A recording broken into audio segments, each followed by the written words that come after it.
Tonight on CBC Vancouver News. This is about keeping people alive. That's it. As more people are killed by toxic drugs, BC formally asks Ottawa to decriminalize small amounts of drugs to try to save more lives. Also, this is a necessary step to support vaccination and help protect all our workplaces and communities from COVID-19. get vaccinated or stay home with no pay.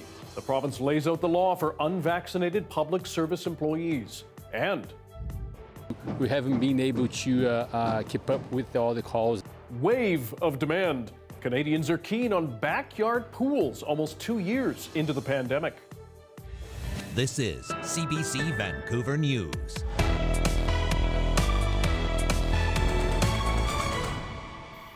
Good evening. Thanks for joining us. Anita is away this week. It is being called a step to combat BC's deadly poison drug crisis. The province is now applying to the federal government to formally remove criminal penalties for possessing small amounts of illicit drugs for personal use. But that proposal has advocates raising serious concerns. Isabel Regem joins us live with more. Isabel, what is the main request here? Dan, the move announced today would make BC, or is making BC, the first in Canada to seek the exemption from Health Canada under the Controlled Drugs and Substances Act. Mental Health and Addictions Minister Sheila Malcolmson said removing criminal penalties for people who use drugs is key to stemming the overdose crisis. Figures released in September from the BC Coroner Service show there were 1,204 deaths from illicit drugs between January and the end of July. That's a 28% jump over the same period in 2020. This application would be a step to hopefully reduce those numbers. We know for a fact that decades of criminalization has not worked. It has contributed to the shaming, marginalizing, and deaths of thousands of promising, caring, and much-loved individuals. It's time to move drug use away from a law enforcement model to a health-centered model. But advocates are voicing today serious concerns, including with the threshold amount to be considered drugs for personal use. If the goal is to decriminalize drug use, like drug users, then you have to look at what drug users actually possess. And we did that. We surveyed drug users. We've relied on studies that have been going on in this city for years and years and years. And we've also lived it. Whereas up in the Premier's office or the Prime Minister or wherever, they're just thinking about numbers and thinking, do I like that? I don't know. We actually have experience on our side and data. Meanwhile, the BC Association of Chiefs of Police says it recommends a more measured approach that will see incremental increases as required and supported by evidence. However, the BC ACP does not support the recommendation to decriminalize 4.5 grams of illicit drugs for personal use. That's a big problem for the co-founder of Moms Stop the Harm. They are not the people who are using the drugs. They are not the people who know what a person who uses drugs needs, what their needs are, what they're using, what their tolerances are. It's different for every person. And I don't believe the police should actually be making those decisions or even having opinions on that. Both Vandu and Moms Stop the Harm say while they're pleased with the move, this doesn't tackle the deadly problem of toxic drug supply. Ultimately, there's a call for more consultation and changes to the application. Dan? Isabel Regem reporting for us tonight. Thank you. MV Zim Kingston cleanups are underway to remove all that debris that washed up on Vancouver Island's shores last week. Take a look. The Coast Guard says they are planning to remove the 4 containers that washed ashore with a helicopter. They did some of that today. They say all large debris has now been flown off the beach at Cape Palmerston. But as of yesterday, 71 fridges, 81 bags of styrofoam, 19 bags of trash, and 11 helicopter bags were recovered. You touch it and it all breaks into those little tiny popcorn balls. And it's all Pebble Beach up there. So you dig through the rock. It was a mess. The Coast Guard is still working to get the containers off the beach, and they plan on cleaning up Guys Bay as well. Meanwhile, 105 of those containers that went overboard are still missing, and Transport Canada is still reviewing their inspection of the Zim Kingston ship.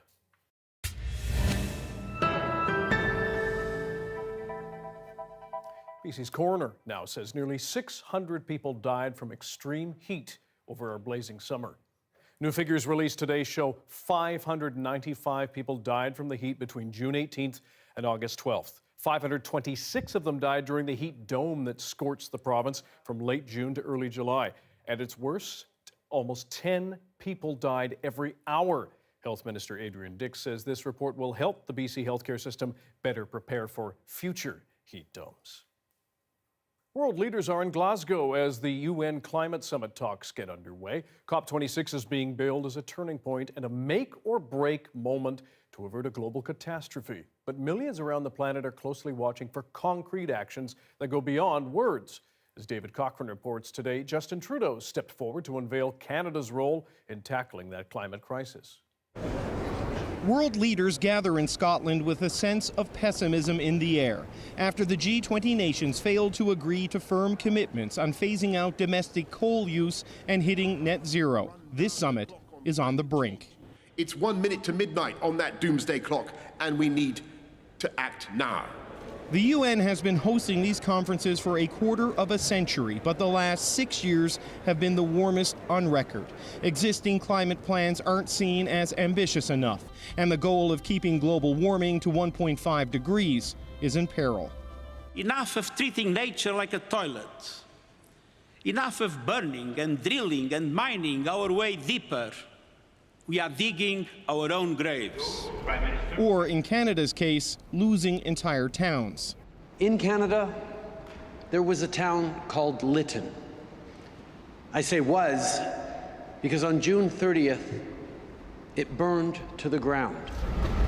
Devastated by raging wildfires, the Prime Minister raised Lytton as a cautionary example. Net zero. From a country that comes to COP26 as both a climate champion and contradiction. A country with a national carbon price and a firm commitment to net zero, but with a large oil and gas sector and a government-owned pipeline. Which brings me to my next major commitment. We'll cap oil and gas sector emissions today and ensure they decrease tomorrow at a pace and scale needed to reach net zero by 2050. That's no small task for a major oil and gas producing country. That's a commitment Trudeau made in the last election, and he's asked a panel of advisors to come up with a plan to make it work. Trudeau also announced that $1 billion of previously announced funding will be used to help developing countries transition from coal to clean energy. David Cochran, CBC News, Glasgow.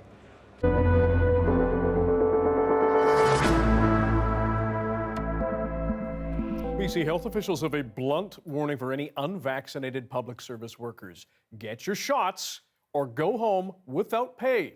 Those who haven't had at least one dose by November 22nd will be put on unpaid leave. Bill Puri joins us now. Bill, some very strong words for unvaccinated healthcare workers today from the provincial health officer as well. There were, and that's because right now more than 3,300 healthcare workers are on unpaid leave. They're the ones who didn't meet the October deadline for immunization. Now, the number is down a bit from last week, but it's still taking a toll, particularly in the north and in the interior. Hospitals are having to compensate for staff who aren't vaccinated and can't work. So critically ill patients are being moved from region to region for care. Operating rooms are shutting down, surgeries are being canceled, diagnostic procedures and tests are being delayed.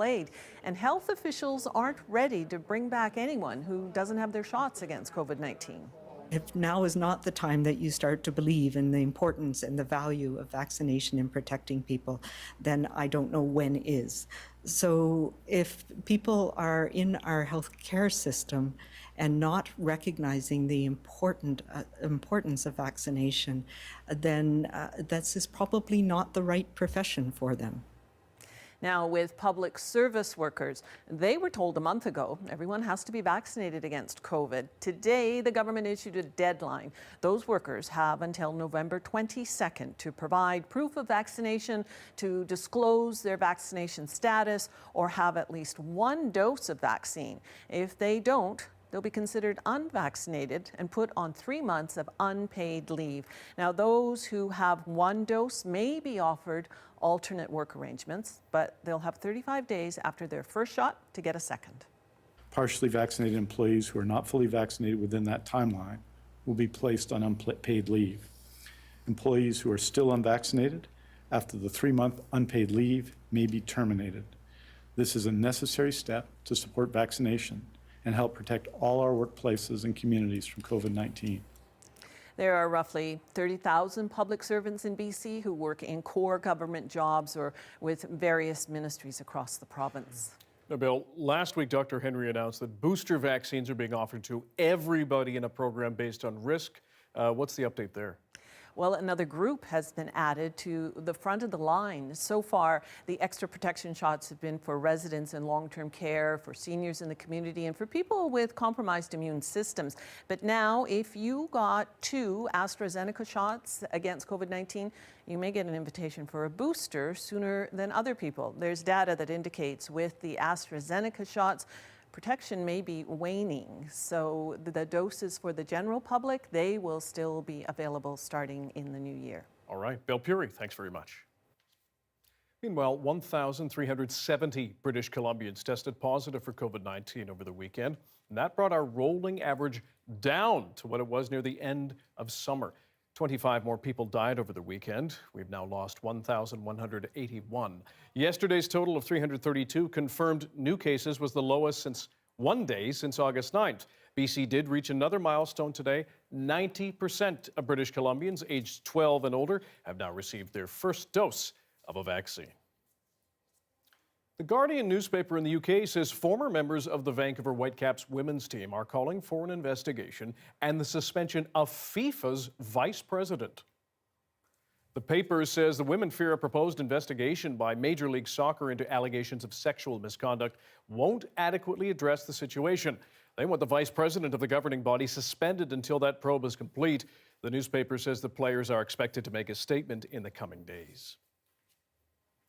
Well, they are banned in the city, but plenty of fireworks kept people and pets awake across Vancouver this Halloween weekend. And police say they were too busy to enforce that ban, dealing with 4,500 calls. What we've just gone through with thousands of calls for service for very serious offenses all over the city. We unfortunately don't have the luxury of being able to follow up on the dozens, if not hundreds, of fireworks complaints that people have. Officers responded to Saturday's homicide near 55th and Fraser Street, a hit and run, 5 sexual assaults, 3 car fires, and numerous injuries. This was on top of dealing with disorderly crowds. An extra 215 officers were deployed on the weekend, but the force says they too were still stretched thin. Police made more than 110 arrests between Friday night and Monday morning, including 82 for criminal offenses and 30 for breach of the peace or public intoxication. We are a long way from the hot summer months, but demand for backyard pools is surging. As Yvette Bren shows us, almost 2 years into this pandemic, it's a nationwide wave as people continue to rethink their outdoor spaces. Pool builders are busy these days. It's been a record-breaking year. Everybody's looking to do, renovation in their backyard and then try to turn their backyard into their staycation or so they can stay home and enjoy their family. Pool permits in Canada broke records last year. 18,820 pool permit applications were tallied in 2020, 19,306 so far in 2021 as of August. That's 38,000 across Canada.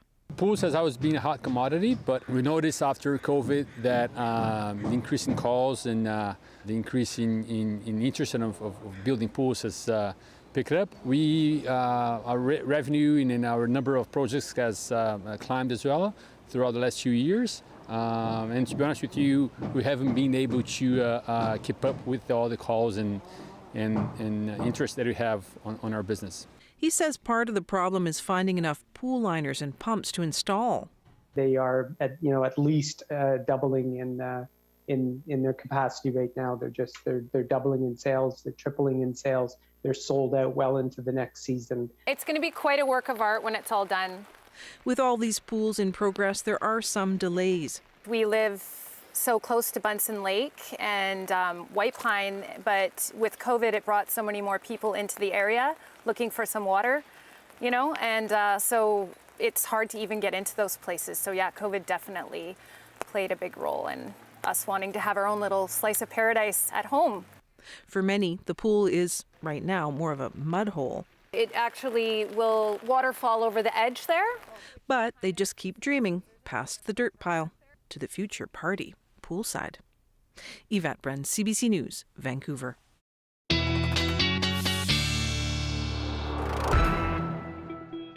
Meteorologist Johanna Wagstaffe now joins us with the forecast. Joe, you are out in the field, in the mountains, in the rain. Tell us where you are.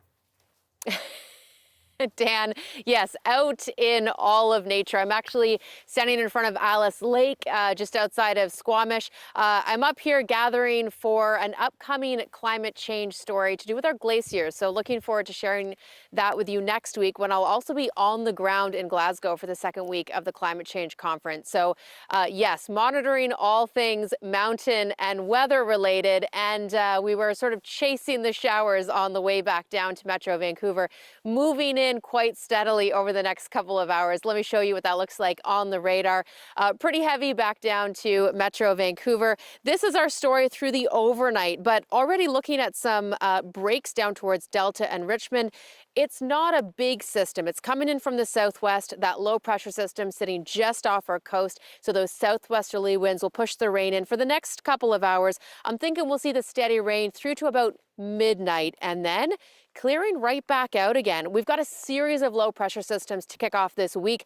So happy though that for those trick-or-treaters, high pressure with our story this weekend, because it's low after low, Dan, which means rain, bit of break, rain, bit of break. I'll see if I can find some windows between those breaks. And Dan, I'll see if I can find another lake for you later on in the show. See that you do. Thanks, Joe. For weeks, Canada's ultra-powerful Rogers family has been locked in a messy public battle for control of their sprawling media empire. That contest landed in BC Supreme Court today as the company is incorporated in this province. The court is being asked to rule on which of two competing boards has legitimate authority. The new hand-picked one, led by eldest son Edward Rogers, or the board that was in place before the power struggle began, which is backed by his mother and sisters. The judge has now adjourned the case until Friday afternoon. Now, as the Rogers battle rages on, some Canadians may wonder how it came to this. Jacqueline Hansen examines how family patriarch Ted Rogers structured the company and how his drive to keep it in the family may have accidentally sown the seeds of this fight. Well, that's the balcony of Ted's office. Spent a lot of hours up there. Robert Brell learned about Ted Rogers' succession plans from the man himself. He was obsessed with the family keeping the company. Brell co-authored Ted's autobiography. He says Ted's obsession with the future came from his father. His father was a genius who created the first plug-in radio. He created CFRB radio station. He died young. His mother lost the company. And she told Ted over and over as he was growing up, your job is to get the company back for us. And that's why keeping family control was so important to him. The way the company is set up allowed Ted to make sure his family was always in the driver's seat. Rogers shares are split into two, Class A and Class B. Class A shareholders can vote and essentially have a say in the direction the company goes. Class B shareholders can't vote, they just go along for the ride. Ted was the controlling shareholder of all Class A shares. When he died, he handed the keys to his family and close friends in something he created called the Rogers Control Trust. And to start, his son Edward would drive it. He said, for the book's purposes, I'll just make it clear, two things. One, I want the Rogers family to keep control as long as possible. Two, one person has to be in charge. Too many cooks in the kitchen, problems will happen. Well, problems happened anyway. But the company's dual share structure isn't unique to Rogers. In Canada, Bombardier, Canadian Tire, Shaw, even Shopify have two types of shares. So each company benefits from going public, while an exclusive group of investors gets the biggest say in decisions. David Beattie used to be against the dual share idea. One share, one vote, that's sort of a central tenet of our lives. But he changed his mind. Among the reasons, he looked at the performance of Canada's largest family-controlled companies, most of which have dual shares, and compared them to their non-family counterparts. They outperformed by about 50% a year. It's not trivial. It was a major differential. Why do you think that is? Pretty easy. They have a longer-term focus. We pay executives to get the next quarter right. Very clear focus on short-termism. Families don't have that pressure, and dual-class share controlled companies don't have that pressure, which is hugely important for them. Don't lose heart in family-controlled dual-class shares companies. We have a lot of happy families doing well for shareholders in this country. But dual-class shares are still a contentious issue. One of the things that happens with dual-class structures is that over time, what seemed to be a really good idea or was working very well might stop working. Catherine McCall with the Canadian Coalition for Good Governance says her members want companies to adopt a sunset clause. A sunset clause determines that the structure has to end at a certain point in time or upon the occurrence of a certain event, like the founder retires, or you have a recurring vote on the part of the subordinate shareholders about whether they want the structure to continue. So with a sunset, you can reintroduce the concept of accountability. If the controlling family is embroiled in drama, the other shareholders can vote to take their power away. At Rogers, that's not an option Ted left behind. Instead, the keys can be passed around, but they'll likely stay within the family. It's the control Ted intended, but not the publicity. I feel for Ted and his legacy. I like Ted so much, and this is not what he would have wanted. Jacqueline Hansen, CBC News, Toronto. The NHL is on the defensive after a week of damaging news of alleged sexual assault in the league. The commissioner has now apologized. Up next, why others say much more must be done.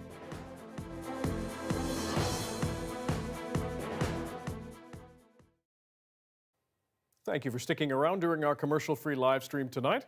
A company in western Prince Edward Island is seeing new interest in its animal feed made with seaweed. Studies have shown the seaweed mix can cut methane emissions from cattle by 20%. As Nancy Russell shows us, that makes the feed a potential tool in reducing the impact of climate change. Give me a minute here and I'll call you on the landline. This is why Joe Dorgan's phone keeps ringing. Seaweed collected here on the beaches around North Cape. Dorgan says the UN Conference on Climate Change has people talking about one of the benefits of feeding this seaweed to cattle. It makes them get more use out of their food, and they're not burping and farting as much methane into the air. That's a simple way about it. North Atlantic Organics got a bump in attention about 5 years ago after an agricultural scientist testing the mix discovered it reduced methane emissions from cattle by about 20%. And it's harvested right from the beach. Everything is storm-tossed. There's nothing, we're good for the environment in every way. There's nothing harmed. We don't go out and drag it off of the ocean bottom. Seaweed products for animals are now being developed around the world, meaning North Atlantic Organics has some stiff competition. So Joe Dorgan was happy to hear the PEI government is now promoting the addition of seaweed into cattle feed, one of the recommendations from a special committee on climate change. The best news that I could ever hear, because it makes a lot of sense. Kent Rennie has been giving the seaweed feed to his herd at Dock Road Dairy Farm since Dorgan started. Rennie says he started using it for the health benefits for his cows, who also like the seaweed's salty taste. And then there are those methane emissions. Can I say they belch less? I can't tell you that for sure, but science has proven that it does aid in reducing that methane production. Rennie would like to see some kind of incentive, like carbon credits, for island farmers who use the seaweed feed. Help out with this methane issue that's there, and could be a little money maybe in for some farmers' pockets to help make a difference. Dorgan says he's hoping to hear soon what the province is planning when it comes to getting more seaweed feed to island farms. Talk is cheap, but it's time to get serious and really work onto it. And we don't gotta go somewhere else to be doing something. We got the product right here. After decades on the beaches of PEI, Joe Dorgan says he's happy people are starting to take this seaweed seriously. Nancy Russell, CBC News, Sea Cow Pond.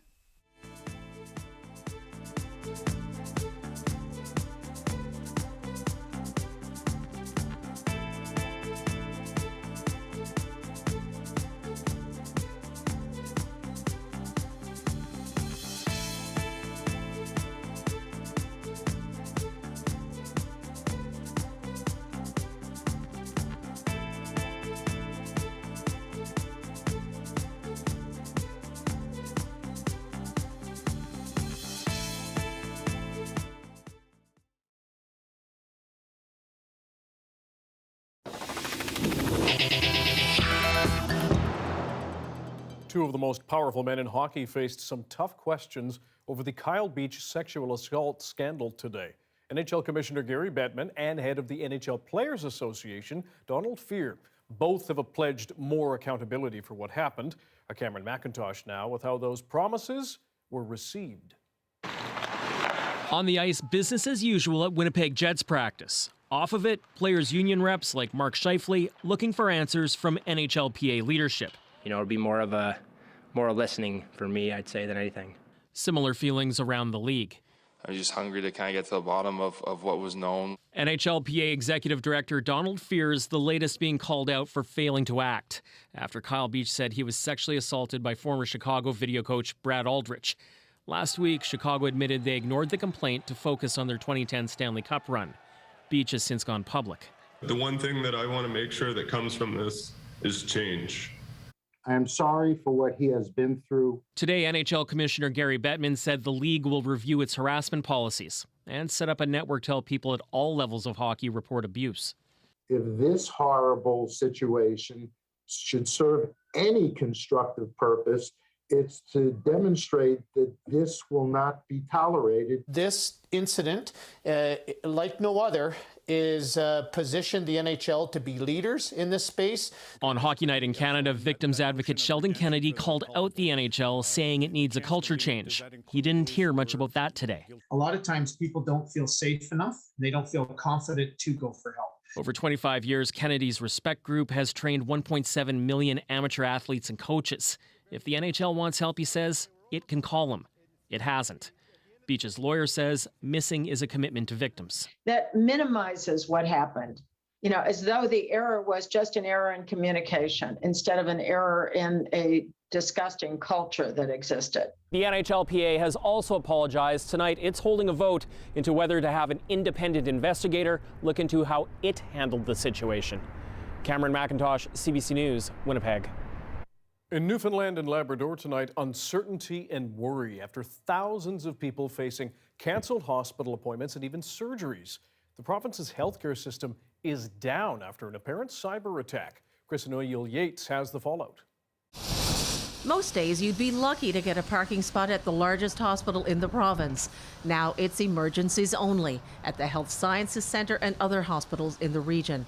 Paul Vincent drove 350 kilometers only to find that his procedure had been cancelled. I've been diagnosed with something on my vocal cords, a growth on my vocal cords, so they want to do a biopsy of that.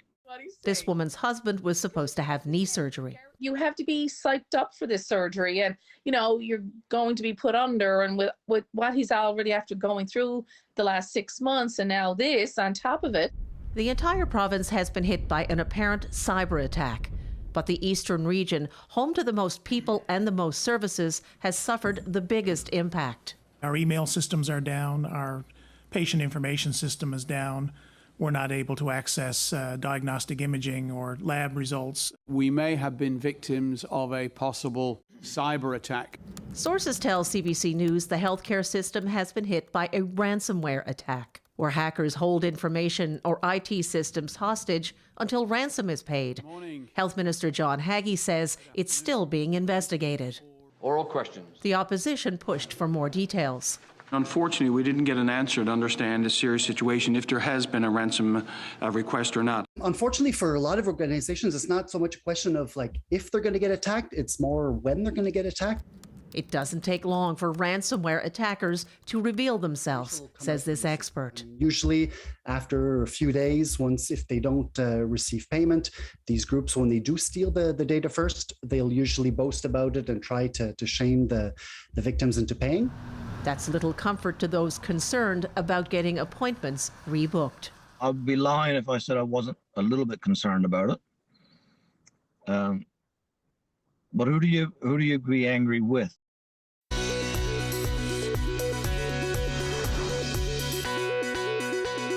A BC couple says they were burned twice. Once by a fraudster who got away with $23,000 worth of their inventory, then by the banks that made them take the loss. Rosa Marcatelli has this Go Public investigation.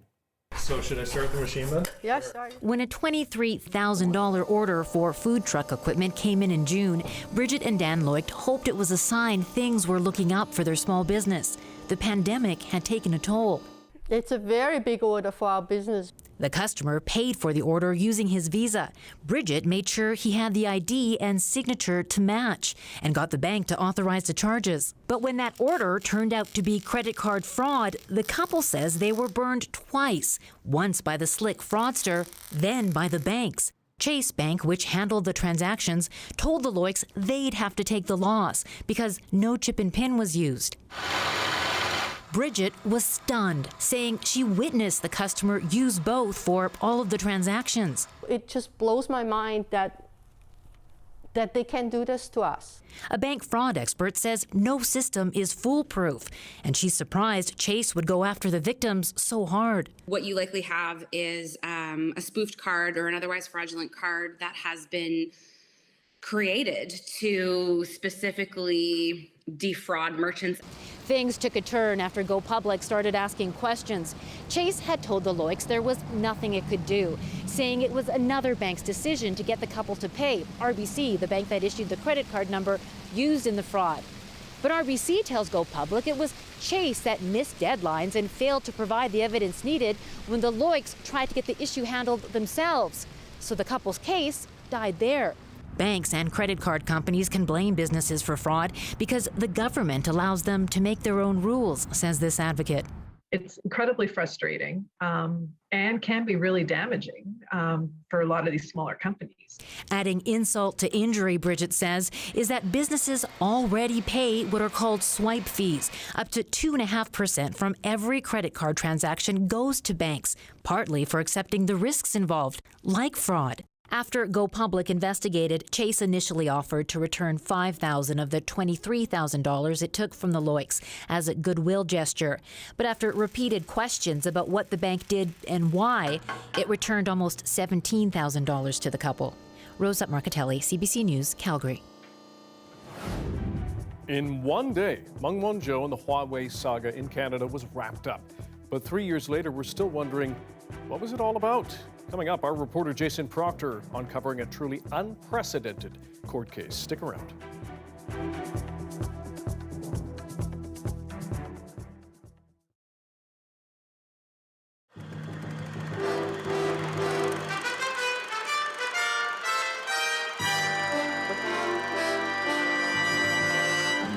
The National with George McLean. The road is still out between Vancouver and Squamish, 100 kilometers to the north. In both places and in between, hundreds of residents are cleaning up after floods caused by heavy rains. Genevieve Westcott reports. For the people of Squamish, it's the second time in less than a year that heavy rains and severe flooding have devastated their homes. Last Boxing Day, hundreds of residents were forced to flee because of torrential rains. This weekend, the horrified people watched it happen all over again. Well, we'll just have to wait and see if the government's going to help again this year. Did the government help you out last year? Oh, yes. You see, we lost everything last year. We weren't prepared at all. But we helped out. We paid for everything. Clothes, fridges, freezers, and everything. Promises of provincial relief funds to compensate them for their million-dollar losses are little comfort to people like the Andrews. They say reimbursement takes months and is often insufficient. When Bob Ward bought his home 7 years ago, nobody told him it was sitting square on the floodplains. He's angry that developers were allowed to build here in the first place. Now he says he can't afford to move. Do you think you'll continue to live here in light of what's happened the last 2 years? Why is that? I can't just walk out on it, can I? I could raise it, I guess, but I don't know. The town itself is particularly susceptible to flooding because of high tides in Howe Sound and the melting snow in nearby mountains. Many residents suggest the effects of the rains could have been lessened had the government completed diking along the banks of the rivers. The town's merchants say they're running short of food and fuel. Rail and road links to Squamish were severed by washouts. Crews are working frantically to repair a washout at Furry Creek, which lies about 15 kilometers north of M Creek, scene of last week's tragedy which saw a mudslide wash out the bridge, leaving 5 people dead and 4 others missing. Genevieve Westcott, CBC News, Squamish.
Here are some of the stories we're following for you tonight on CBC Vancouver News. It drives me crazy that people cannot get through their heads that this is a health issue. Plain and simple, a health issue. And yet we continually make it criminal. BC has now formally asked the federal government to decriminalize the use of small amounts of drugs to try to save more lives. Advocates for people who use drugs say it's a good step, but the amount the province wants to allow people to have is too low and will leave many people vulnerable to arrest. The coroner says more than 1,200 people died from toxic drugs between January and July. If people are in our healthcare system and not recognizing the importance of vaccination, then this is probably not the right profession for them, to be frank. BC's top doctor says more than 3,300 healthcare workers are on unpaid leave because they were not immunized against COVID by the mandatory deadline. The number is down, but still makes up 2.6% of our healthcare workforce. And the province is warning public service employees they have until November 22nd to get vaccinated or be put on unpaid leave. The warnings come as 25 more people die from COVID-19 over the past 3 days. We live so close to Bunsen Lake and White Pine, but with COVID, it brought so many more people into the area looking for some water, you know, and so it's hard to even get into those places. We may be deep into the fall, but the pandemic and BC's record hot summer have fueled a wave for demand for backyard pools. Some builders say they can't keep up with the requests as customers look to create their own oases away from crowds. After 3 years, the saga of the arrest and detention of Huawei executive Meng Wanzhou has come to a close. That tense geopolitical standoff left Canada-China relations in shambles. Today, we're releasing the final episode of our CBC original podcast, Sanctioned, the Arrest of a Telecom Giant. Our Isabel Regem spoke with CBC reporter Jason Proctor last week about his experience covering that case. Jason, after following this for 3 years, what's your biggest takeaway from covering this case? Well, you know, to some degree, Isabel, it has to be how quickly it wound up. I mean, there was one day in September 24th, a Friday, everything just came to a shattering close with regards to this situation that a lot of people, I thought, think thought could not be solved. So you have that. And then also, given how quickly it ended and the fact that it ended with a deferred prosecution agreement that Meng reached with U.S. authorities, that many people thought, could have happened at the beginning of this case. That's how these things normally wind up. So, the big question you're kind of left with is, well, what was that all about? And could any of this been avoided? And over the last 3 years, were you ever able to speak to Meng Wanzhou at all, or anyone else tied to Huawei? Well, no, I never met Meng Wanzhou. I've never spoken to her. I have stood outside her house. I've followed her in and out of court. On one memorable occasion, we got a tip-off about some pictures she was staging in anticipation of a court victory that never happened. And I hid in some bushes with CBC photojournalist to get pictures of that. But no, I've never spoken to her. I'd love to know what she thinks with regards to this. In terms of Huawei, it's interesting to note, there were sort of a flotilla of PR people and executives who came into town and certainly contacted journalists. I met with many of these people. They always seem to suggest that, they might have some insight into something or, wanted to know what you thought of the case. But ultimately, nothing really came of that for me, for journalistic purposes. Jason, what would you say has been the biggest impact or impacts of this court case? I mean, in terms of Canada-China relations, I think this, who knows where it goes from here, certainly set our relationship with China back a great deal. Now we've seen the release of Michael Kovrig and Michael Spavor, the two Canadians who were detained just after Meng Wanzhou's arrest, in what many people, considered to be hostage diplomacy. And certainly China did nothing to kind of, lead anybody not to think that was the case by releasing them at the exact same moment that Meng Wanzhou got on a plane to go back to China. So who knows where that goes in terms of our relationship. Was this like any other court case? When you do go in a courtroom, sometimes it can be kind of the same thing at the beginning and you don't realize the magnitude until you're stepping out of the court room. Was that like that, or could you feel the intensity within the courtroom as well? Was it different? How would you compare to other court cases? It's interesting. I mean, what was amazing for me, just personally, was that to cover it from beginning to end. You rarely, as you know, get to do that as a journalist. In terms of the stakes, it's interesting. At the very first proceeding, before media were even there, I've listened to the tapes of it, at which Meng Wanzhou's lawyer at that time talked about, basically what he said was going to be an orgy of speculation once people found out she'd been arrested. That came to pass. So you had the sense of the significance at that point. But also, I just found this so fascinating because it placed Vancouver and Canada right in the middle of this global battle between superpowers that, many people would say is going to define the next decade or so in terms of the conflict between China and the United States. The final episode of the podcast, Sanctioned, is now out. What do you cover in this last installment of the series? Well, essentially we take people through this extraordinary last day. And again, it's kind of hard to overemphasize how shocking everything was. Things moving from the States to Vancouver's airport, to China, to Ottawa. It was just, like every hour something new happened and it brought this amazing thing to a close. And we also wanted to give people a moment to reflect on what it all meant. We've done 12 episodes of this podcast prior to this. So, it certainly was nice to kind of put a cap on it and just ultimately to go, well, what was that all about? Thank you so much. Jason Proctor is a CBC reporter and the creator and writer of the CBC original podcast, Sanctioned, the Arrest of a Telecom Giant. The final episode is available for listening on the CBC Listen app or wherever you get your podcasts. Thanks so much, Jason. Thank you. What would be the result of a rapid cut in carbon emissions, and how soon might humans feel those health impacts, if any? The answer is sooner than you might think. Stick around. And at 6:43, a live look at Victoria tonight for the Swans Hotel. Johanna is up the sea to sky this evening, and well, it's rain for the coast. Up the highway, it's snow. She will have your BC-wide weather forecast after this.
In the year 2050, how will BC look? From agriculture to cities, how will climate change life? Don't miss 2050 Degrees of Change, a CBC Vancouver original podcast, now available.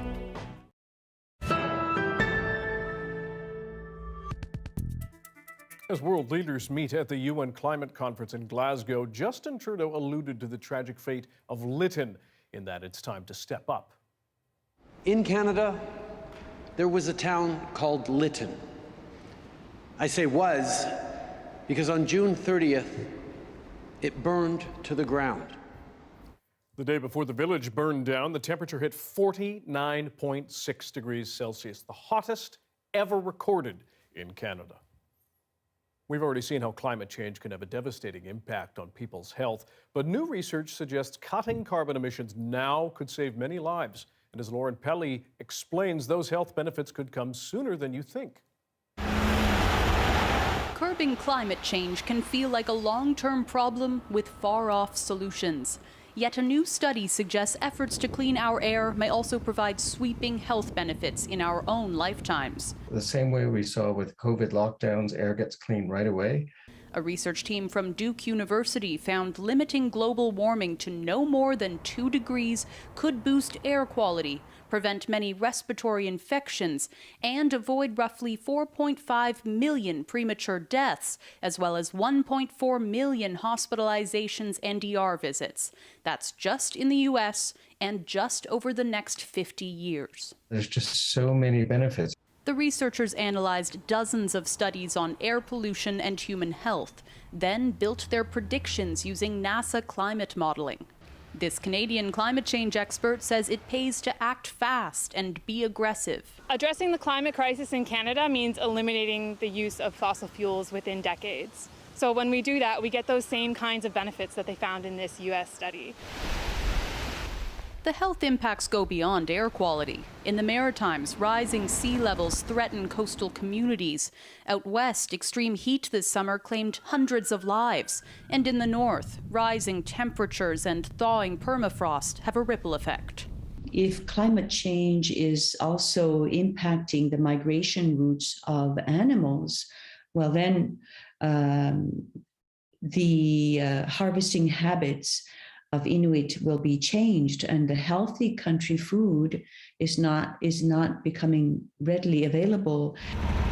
I think most anywhere that takes action to mitigate climate change can expect enormous benefits very, very rapidly. Climate experts say that means benefits for our health now and long-term benefits for the health of our planet. Lauren Pelly, CBC News, Toronto. Our meteorologist Johanna Wagstaffe joins us now with the forecast back near Alice Lake. Joe, quite something when we see the potential impacts of cutting those emissions, how quickly it might be able to happen, particularly after the summer we had. Yeah, and the summer we had, Dan, is definitely something scientists are continuing to figure out the repercussions of. In fact, that's why I'm still near Squamish, this time moving to Browning Lake. But I was up near the glaciers earlier today, figuring out what all that rapid melt from that heat dome has done to our glaciers, and it's pretty unprecedented stuff. So I'll be sharing that with everyone in the next week ahead.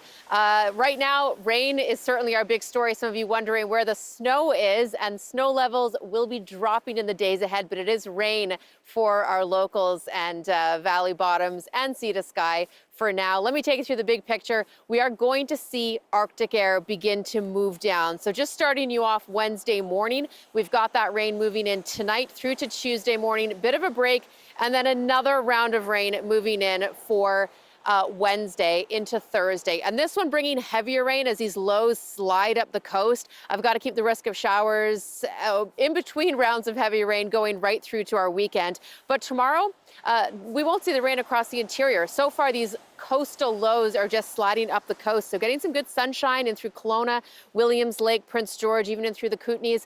Morning temperatures, though, will be notably chilly. We're talking -7 in through Prince George for tomorrow morning, -5 wind chills in through the Kootenays. Showers up the west coast, central and northern coastal sections, again, as that low slides northward. But we really won't see the rain in through the interior, at least for now. So taking you through the 5-day forecast, we'll see those temperatures rise and then drop. So let me just break it down for you. A chance of seeing the sunny breaks tomorrow morning after this rain. We'll get back to the showers Tuesday night into Wednesday. Wednesday night into Thursday, that rain really ramps up, and Thursday looks like a washout. Now, some of this rain will make its way into the interior, and I do want to mention, after a soggy month here in Vancouver, we were well above our average, about 120 millimeters. This was good rain for the interior, suffering from drought conditions going back to that heat dome and extended dry conditions. They saw about double their precip for October. So we're starting November off on a soggy note. As you can see, 15 for Thursday will be well above our seasonal of 11 for this time of the year. Friday, hoping to see some breaks in there. Saturday looking pretty showery. It's Saturday into Sunday that will start to clear out. Never too early to think of the weekend.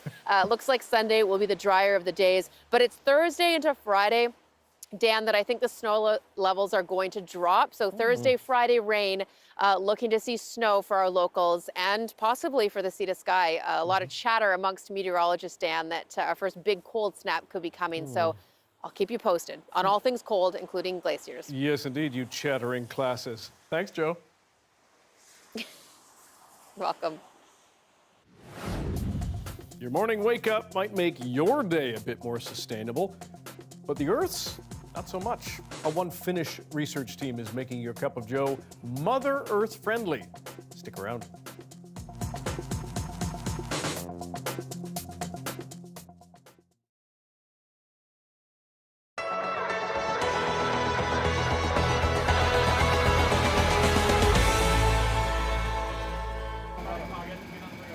The pizza is hot, so is the demand. From butter chicken to ginger and cilantro, when it comes to ordering up a pizza, Winnipeg's tastes are changing.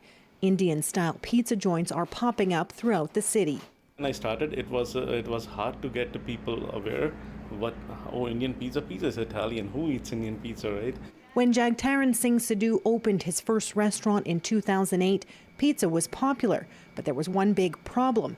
Many people from his home country of India didn't like it. In our culture, 60% of the people are vegetarian, and 90% of the Canadian pizzas are meat pizzas. Sidhu set out to offer more options while also satisfying his customers' desire for spice. He started making pizzas with toppings like marinated cauliflower, paneer cheese, and spinach. So we hand chop that cauliflower, we marinate it, let it sit overnight, and then when the spices get absorbed in the cauliflower, then we roast it before we put it on the pizza. And trust me, it was better than meat. Sidhu's Indian-inspired pizzas now make up about 90% of his pizza sales, and he says more people outside of the Indian community are eating it up. Filipinos, Chinese, Ukrainians. In Winnipeg, Skip the Dishes says orders for Punjabi-style pizza have more than doubled this year compared to 2020, and the delivery service saw a 60% increase of Desi-style pizza orders over the same time period. Abhishek Dadra and his business partner opened Winnipeg City Pizza on Portage Ave last October. They saw a demand for Indian-inspired flavors. And we tried out and the sales went booming. The 23-year-old who came to Canada from India at 18 said it's not just a matter of throwing Indian spices on top of a pizza, but recreating the taste from the crust up. So when you eat it, it feels like you're eating kind of naan, and with the tandoori chicken on top, it's like really heaven in your mouth. Food industry expert Michelle Brisbois says it's not surprising Indian flavors are popping up on pizza. Kind of a natural evolution that people come here, they introduce their food, they open restaurants, and then the culinary scene starts to look at how do we put a twist on that. Brisbois also says pizza has been pandemic-proof. While other restaurants had to scramble to adapt to shutdowns, pizza restaurants were already in the delivery model. For Dadra, he counted on delivery apps to get noticed. Now his creations are flying out the door. Holly Carrick, CBC News, Winnipeg.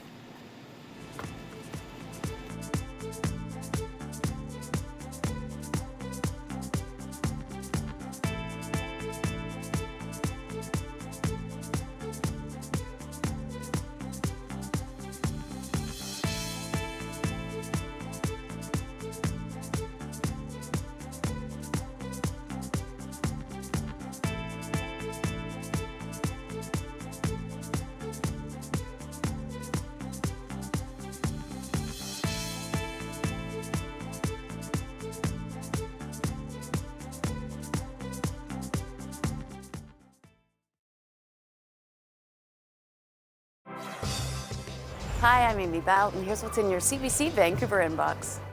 Don't miss the 4th annual Vancouver Podcast Festival. Enjoy workshops and panels and connect with the podcasting community from the comfort of home. Get your tickets at vanpodfest.ca. And the Corleone Men's Choir marks its return to live performance with special Remembrance Day concerts on November 10th and 11th.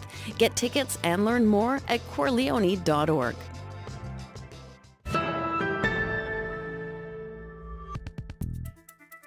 While world leaders seek long-term solutions to cut emissions, one time-tested way to capture carbon continues to be under threat. And one of the big contributors to deforestation is coffee consumption. High demand has led to more crop plantations at the cost of trees.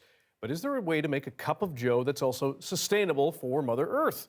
Here's what some scientists in Finland have been brewing in their lab.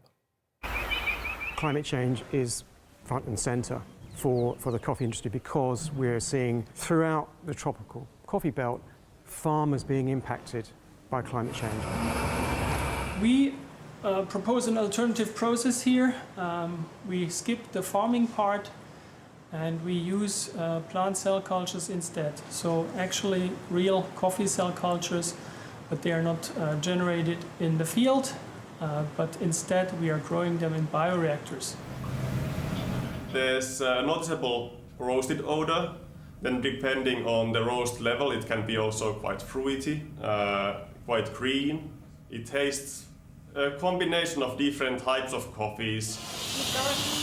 All the natural coffee sources are vanishing, so we have to move along. But yes, I think when the day comes and if it tastes, then it's like the aromatized coffee base, so why not? And in the long run, really, one could imagine that this replaces part of the production pipeline. But to be honest, I would think there is always segments relying on the traditional coffee and for special grades and specialty coffees for sure. Cafe latte in a petri dish. Interesting. Thanks for being with us tonight on CBC Vancouver News at 6. A reminder, you can always watch us at CBC Gym. That is our free app. You can also catch us on Facebook, YouTube, Instagram, and on our website, cbc.ca/BC. Your next local news is at 11 o'clock tonight after the National with Isabel Regain. Take care.